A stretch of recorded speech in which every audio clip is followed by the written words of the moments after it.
Welcome. My name is Nick. Today, can yoga build muscle? These kinds of questions, can yoga help you do X? Can yoga help you stop Y? They are so difficult to answer because yoga is such a broad discipline. We really don't have good agreed upon terms. So usually the answer is yes, if you're doing the right kind of yoga for your particular interest. So, can yoga help you build muscle? It might.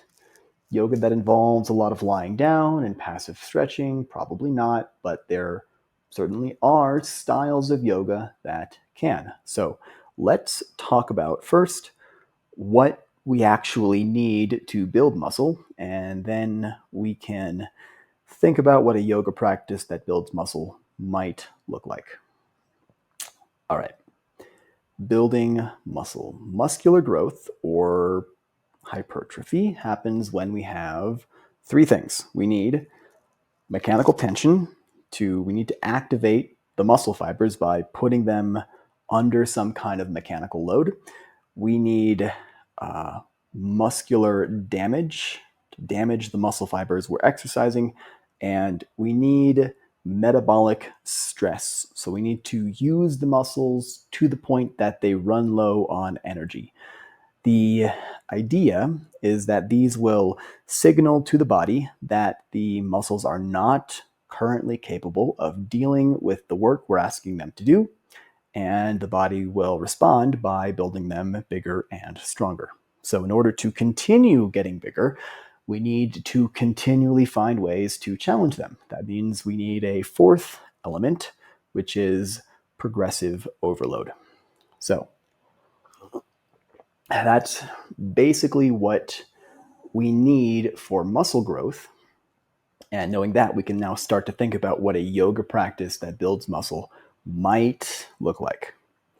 So, mechanical tension means that we need a yoga practice that includes poses which focus more on muscular strength than flexibility or balance. So, I'm looking at you, lunges, chaturanga, bridge pose.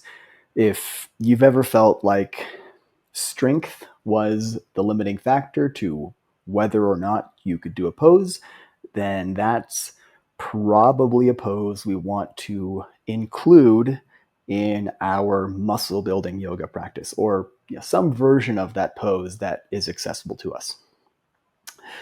We also want a yoga practice that damages the muscles. Basically, that means we want dynamic poses, not static poses. Static poses emphasize isometric contractions. That's contracting a muscle without changing its length.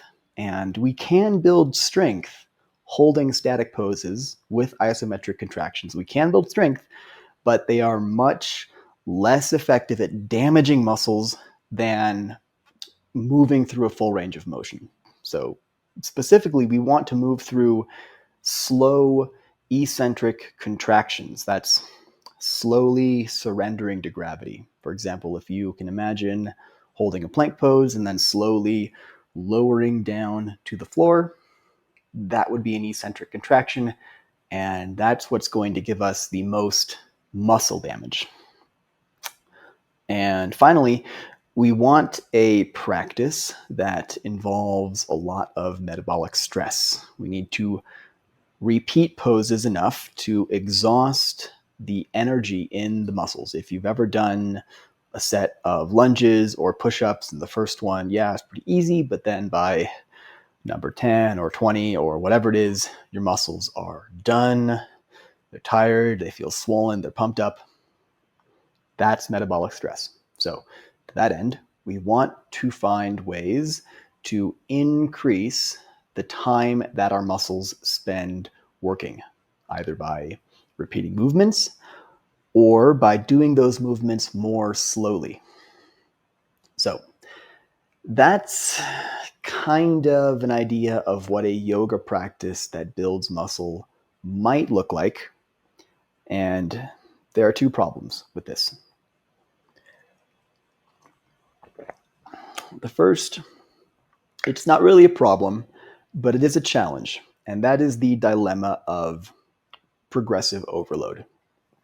If you're new to yoga, you're new to fitness, probably any kind of yoga class is going to bring you some kind of results. So long as it's moderately active, it's going to work up to a point. But at a certain point, your muscles will develop enough that lunges and sun salutations just aren't going to cut it. So the poses, the practices from the standard yoga curriculum are not going to continue to provide you with enough mechanical tension, enough muscle damage, enough metabolic stress to continually force an adaptation response in your body. And how you go around solving this dilemma is going to determine like the flavor of your yoga. So as I see it, there are three paths, we can call them, that you might take. You can, number one, just seek out more advanced poses, specifically poses that increase mechanical tension on your muscles. Doing one-armed, one-legged variations are a good example of this. For example, a regular squat isn't doing it for you. Hey, try doing it on one leg, and all of a sudden you've doubled the mechanical tension on your leg. This is probably going to continue to feel the most like a regular traditional yoga class, kind of preserve that yoga feel, but it's also the most difficult and the slowest. Learning new poses takes time and usually requires more advanced levels of flexibility and balance as well. But if you like learning new poses, then this might be for you.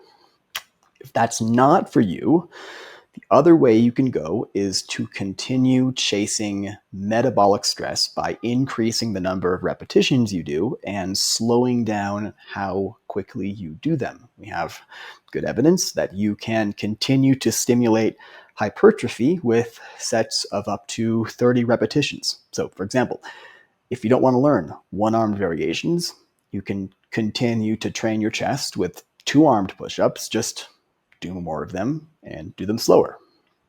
So long as it's still hard, you still need to feel the pump in your muscles, but this can definitely work.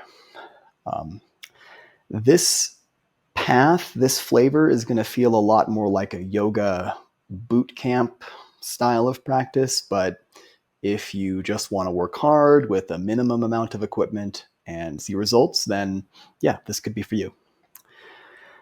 The last way around progressive overload, as I see it, is to start introducing props to your practice. If we can have blocks and straps and still maintain the spirit of yoga, I don't see why we can't also have plates and barbells. Of all the ways forward, this is probably the most efficient use of your time and energy if you're concerned about muscle growth. This is something that yoga people tend to struggle with the most because it means either going to a gym and, yuck, or investing in large amounts of, equipment that's bulky and difficult to store. But anyway, you don't need to choose just one path to the exclusion of the others. As you begin to graduate out of like the standard yoga curriculum, you can probably explore a combination of all of these and settle into some, mix that works for you. So that's the first problem. The second problem with yoga classes for muscle growth is you're probably just not going to find them, at least in a studio. At the beginning, anything is going to get you some results, but the truth is that there are just not a lot of classes out there that cover all of the bases: mechanical tension, muscle damage, metabolic stress, making a point to include opportunities for progressive overload. Probably the closest thing you're going to find is like a vinyasa class. There's usually a pretty good emphasis on range of motion and slow, controlled movement, which is good.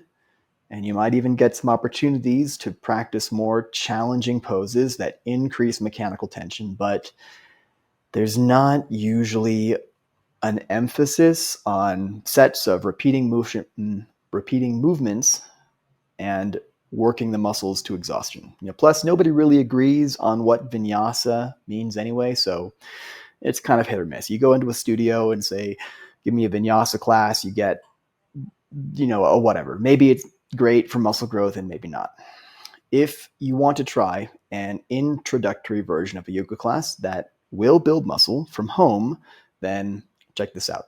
You don't need any equipment to get started, not even really a yoga mat, and you can finish in 20 minutes. Anyway, take care. Until next time.